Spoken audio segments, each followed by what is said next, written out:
પ્રાર્થના સંદેશ ન્યૂઝમાં આપનું સ્વાગત છે। ખેડા જિલ્લાના ઉંડેલા ગામ ખાતે હઝરત સૈયદ મીરા અલી સરકાર રહેમતુલ્લાહ અલૈહના પવિત્ર સંદલ શરીફ અને ઉર્સ મુબારકની ઉજવણી ભારે આસ્થા, શ્રદ્ધા અને કોમિકતા સાથે કરવામાં આવી। તારીખ 15 ફેબ્રુઆરીના રોજ સંદલ શરીફની વિધિવત ઉજવણી યોજાઈ હતી। દરગાહ પર ચાદર ચડાવી અત્તર અને ગુલાબ જળથી સંદલ કરવામાં આવ્યું હતું। ભક્તજનો મોટી સંખ્યામાં હાજર હતા અને સલામ તથા ફતેહ અર્પણ કરી પોતાની માનતા અને દુઆઓ કરી હતી। સમગ્ર કાર્યક્રમ દરમિયાન આધ્યાત્મિક માહોલ અને અકીદતનો રંગ જોવા મળ્યો હતો। આ પ્રસંગે ધાર્મિક કાર્યક્રમ દરમિયાન લંગર અને ન્યાઝનું આયોજન પણ કરવામાં આવ્યું હતું। તારીખ 16 ફેબ્રુઆરીએ ઉર્સ મુબારકની ઉજવણી ભવ્ય રીતે યોજાઈ હતી। ગામ તેમજ આસપાસના વિસ્તારોમાંથી અકીદતમંદો દરગાહ પર ઉપસ્થિત રહ્યા હતા। કોમી એકતા અને ભાઈચારા સાથે તમામ સમાજના લોકોએ હાજરી આપી અને અમન, શાંતિ અને સુખ સમૃદ્ધિ માટે દુઆ કરી।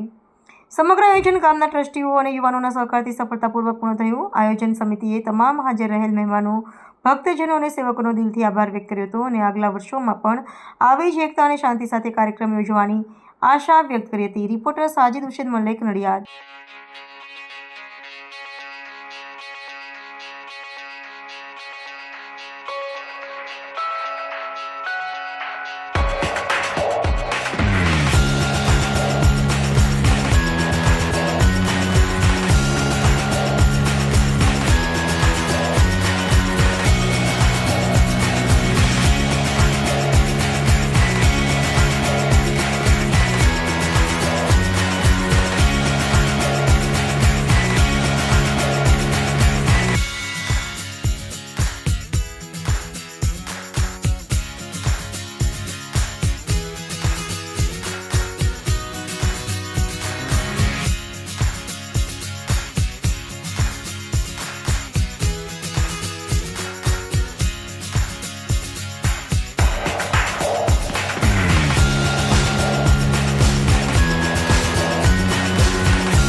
પ્રાર્થના સંદેશ ન્યૂઝની તમામ લેટેસ્ટ અપડેટ્સ માટે ચેનલને હમણાં જ લાઈક, શેર અને સબસ્ક્રાઇબ કરો।